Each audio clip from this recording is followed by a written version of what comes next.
बड़ी जानकारी आ रही है। चंद्रनाथ रथ मर्डर केस में बड़ा खुलासा हुआ।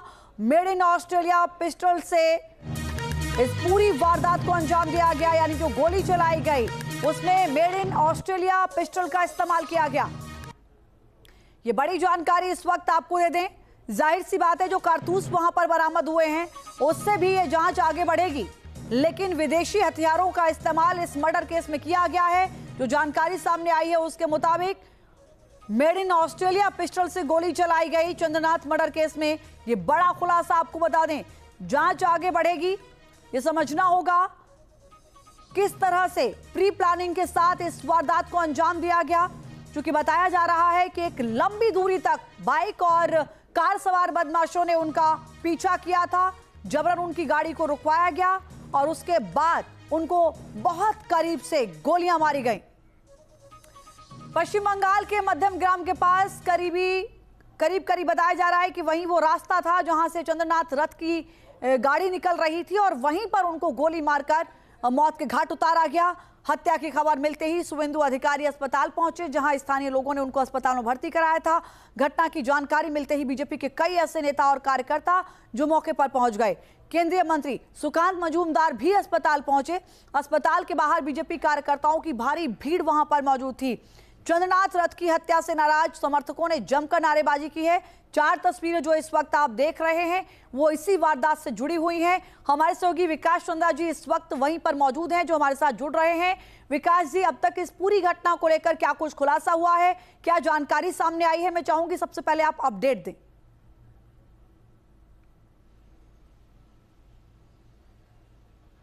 देखिए, मोटी मोटी 2-3 बातें अभी तक पुलिस की तरफ से सामने आई है। बहुत सारी जानकारी पुलिस की तरफ से भी साझा नहीं की गई है, क्योंकि जांच चल रही है। कि एक तो गाड़ी जिस गाड़ी का उपयोग किया गया, उस गाड़ी पे जो नंबर प्लेट लगा था वो सिलीगुड़ी का प्लेट लगा था और गाड़ी वो सिलीगुड़ी की थी नहीं, यानी फर्जी उस पर नंबर प्लेट लगाया गया था, जिस गाड़ी से वारदात को अंजाम दिया गया। दूसरी जानकारी ये आई है कि जिस हथियार का उपयोग किया गया वो मेड इन ऑस्ट्रेलिया हथियार था, चूंकि उसके जिंदा और खाली कारतूस मौके से बरामद हुए हैं, क्योंकि अंधाधुंध फायरिंग हुई थी और कई राउंड की फायरिंग वहां पर हुई, जो लोकल लोग बताए। और बहुत सारी गोलियां रथ को लगी हुई हैं, सिर में लगी हैं, सीने में लगी हैं, पेट में लगी हैं, बाजू में लगी हैं। और दूसरी बात की गाड़ी को ओवरटेक करके रोका गया था और बाइक सवार भी साथ साथ थे, सिर्फ 4 व्हीलर का ही उपयोग नहीं किया था। और जो बाइक पर लोग थे वो सब लोगों ने हेलमेट लगा रखे थे और बाइक सवार ही उतरे हैं और उन लोगों ने जाकर के वहां पर फायरिंग की है। दूसरी सबसे बड़ी बात है कि इसमें कहा जा रहा है कि इसकी बाजाप्ता रेकी की गई थी कई दिनों से, यानी पूरी साजिश की बात इसमें सामने आ रही है। ऐसा नहीं है कि जैसे अचानक देख लिया और कोई आया और गोली मार दिया हो।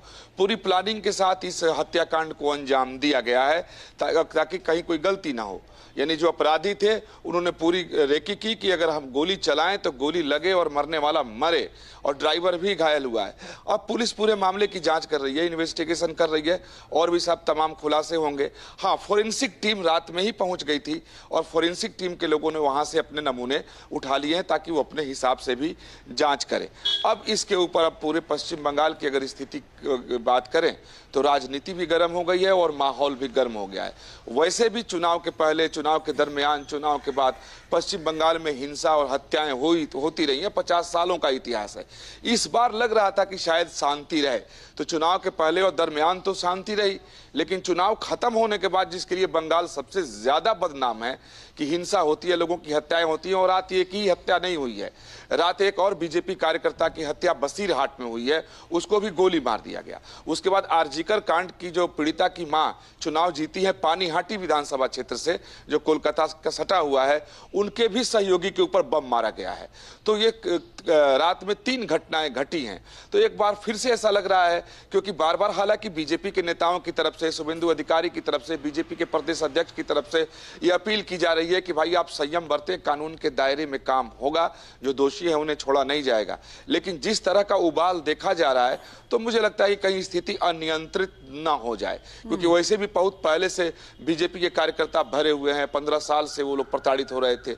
और जो सिर्फ बीजेपी ही नहीं, जो मैंने कल देखा कि उसमें सीपीएम और कांग्रेस के लोग भी अपने अपने जहां वो भारी हैं, जहां जो उनके इलाके हैं, वो लोग भी अब नहीं छोड़ रहे हैं, क्योंकि सीपीएम की तरफ से उन लोगों लोगों पर भी हमले किए गए थे, उनके घर ऑफिस को कब्जे किए गए थे, उनके लोगों की भी हत्याएं हुई थी।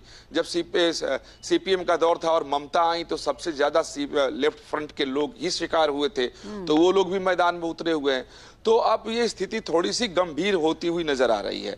अब इसकी निंदा की जाए, भर्त्सना की जाए, अफसोसजनक बताया जाए, ये तो समझ नहीं आता, क्योंकि बंगाल में आखिर ये हो क्या रहा है और होता क्या है, क्यों इस तरह के, क्योंकि अच्छा मजे की बात देखे कि टीएमसी की तरफ से अब वही बगुला भगत वाली बात कही जा रही है कि भाई ये तो गलत हो रहा है।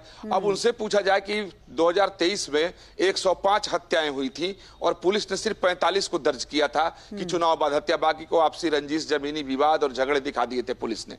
तो शुरू से होता रहा। तो अब सवाल उठता है कि अगर चंद्रनाथ रथ की हत्या हुई तो किसने की, इसके पीछे वजह क्या है, साजिश क्या है, तमाम सारी बातें सामने आ रही। उसमें से एक बात और भी महत्वपूर्ण है कि शुभेंदु अधिकारी 2 जगह से चुनाव लड़े हैं, जीते हैं, एक नंदीग्राम से, एक भवानीपुर से। वो 2 में से एक सीट छोड़ेंगे।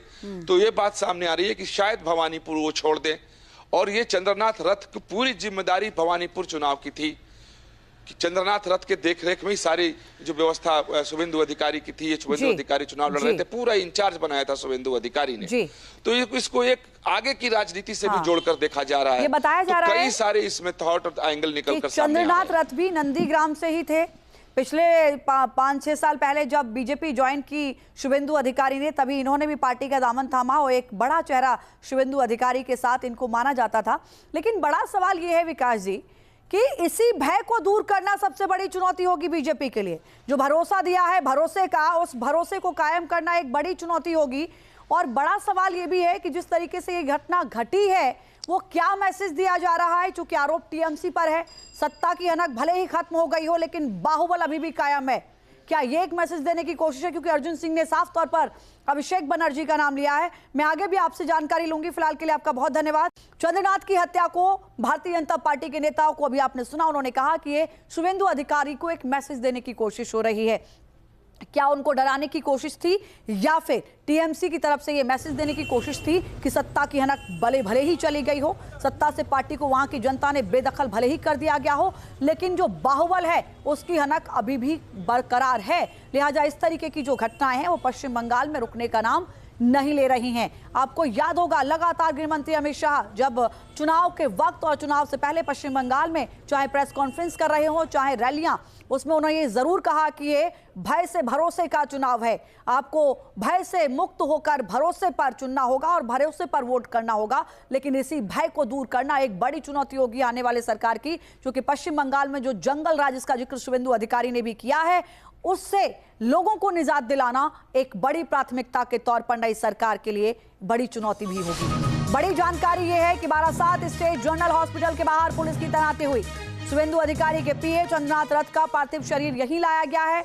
जाहिर सी बात है कि पोस्टमार्टम होने के बाद और ज्यादा चीजें सामने आएंगी। पोस्टमार्टम रिपोर्ट क्या कहती है ये देखना होगा, लेकिन फिलहाल वो इसी अस्पताल में है, उनका जो शव है वो यहीं पर है और यहाँ पर जो है वो पुलिस की तैनाती को बढ़ा दिया गया है, क्योंकि कार्यकर्ताओं का जो आक्रोश है वो हॉस्पिटल के बाहर देखने को मिल रहा था। बारासात स्टेट जनरल हॉस्पिटल के बाहर पुलिस की तैनाती को बढ़ा दिया गया है। शुभेंदु अधिकारी के पीए चंद्रनाथ रथ, जिनको गोली मारी गई, जिनकी हत्या कर दी गई, उनका जो पार्थिव शरीर है वो यहीं लाया गया है। पोस्टमार्टम रिपोर्ट का सभी को इंतजार है कि किस तरीके से पोस्टमार्टम रिपोर्ट में और क्या क्या खुलासे होते हैं। लेकिन जो प्रथम दृष्टया सामने आया है उसमें बताया जा रहा है कि उनके सीने में और उनके पेट में गोली मारी गई, उनके हाथ में गोली मारी गई। जो उनके साथ ड्राइवर और 2 लोग मौजूद थे उनको भी गोली लगी है, जिनसे पूछताछ की जा रही है, जो हॉस्पिटल में एडमिट हैं। लेकिन फिलहाल यहाँ पर सुरक्षा व्यवस्था को बढ़ाना इसलिए भी जरूरी हो जाता है क्योंकि जो बीजेपी के कार्यकर्ता हैं वो यहाँ पर इकट्ठा हो गए थे। उनका आक्रोश यहाँ पर देखने को मिल रहा था। खास तौर पर बीजेपी के कार्यकर्ता अब जो अपना पेशेंस है उसे बनाए रखना एक बड़ी उनके लिए भी मुश्किल है, क्योंकि हालांकि पार्टी लगातार कह रही है कि आपको कोई ऐसा कदम नहीं उठाना, लेकिन नेता भी ये कह रहे हैं कि आखिर पार्टी के कार्यकर्ताओं का जो पेशेंस है उसका टेस्ट कब तक टीएमसी के गुंडे लेंगे। अब से डीडी फ्री डिश की चैनल नंबर 57 पर देखिए न्यूज नेशन।